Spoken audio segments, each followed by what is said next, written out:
record, just send me this. Instead of you just giving your name. Should I look at Just look at it. my name is Otolina. Okay, you just spell it, make sure.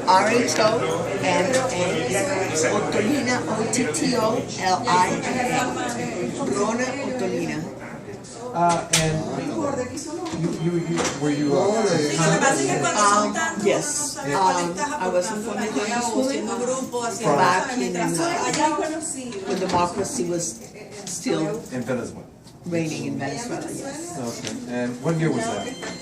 1993. Okay. No, it ended in 1992 with the ousting of Carlos Andrés Pérez. Oh, So I was elected in 1988. Tell me a little bit about why you brought your protest here to Marco Rubio's office. Marco Rubio is being the only outspoken senator to understand the urgency and the gravity of what's happening in Venezuela. We are neighbors to the United States. We are geopolitical allies. We've been historical allies of the United States. And we've been sequestered by communists. Our government has been sequestered by thugs, by criminals that have been using the democratic institutions to make the world believe that there is a democracy and there is elections. But there hasn't been a decent democratic election since our institutions were ousted and they were all elected by finger point by the deceased Chavez.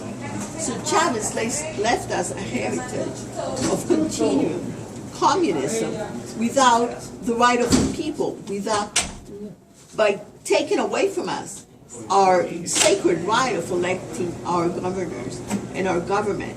And we need help right now because the only way we have found to fight this masquerade and this charade is by our students, our youth.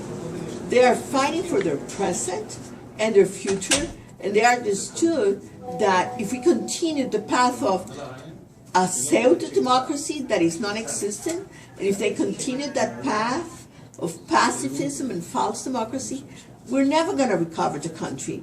And we're getting more oppression, and all the media is being ousted. There is no information whatsoever. So they decided to stand up and out, and they went out of their houses and out of their comfort zones, and they're taking the streets with flags and songs to call the government to stop repression and to go back to democracy. And the answer they've gotten is manslaughter. They're being slaughtered. I mean, they're being pointed at gunpoint and shot. There's 13 kids that have been shot in the head with no consequences.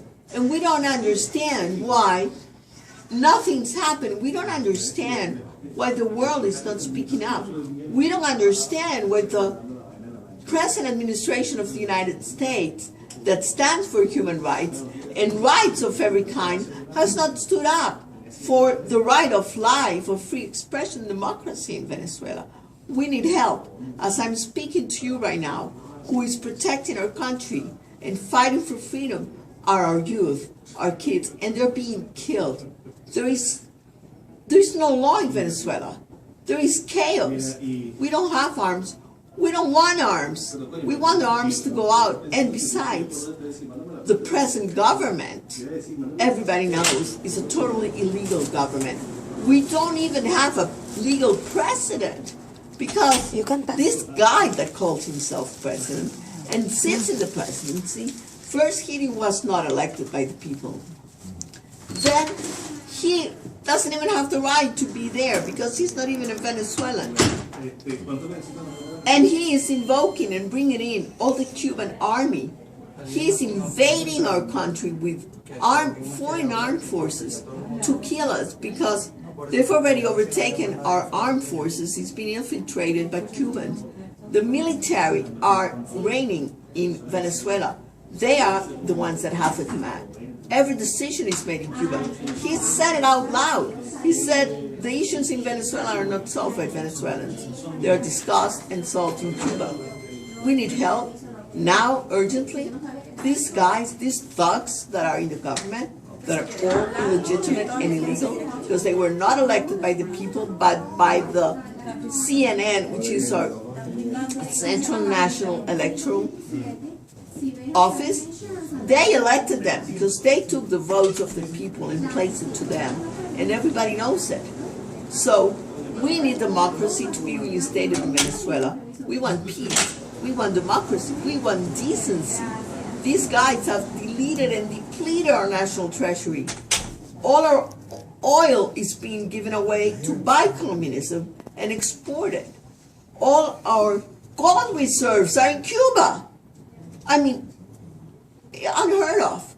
It's like all of a sudden all the Iranians came into the country and took the armed forces and went out in the streets and shot people and shot this camera off and all the media.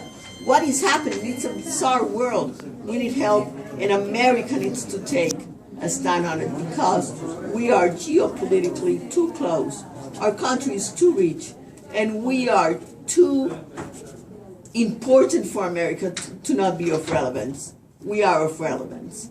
We are of relevance to your national security because our land and our country is being used to enrich uranium for Iran.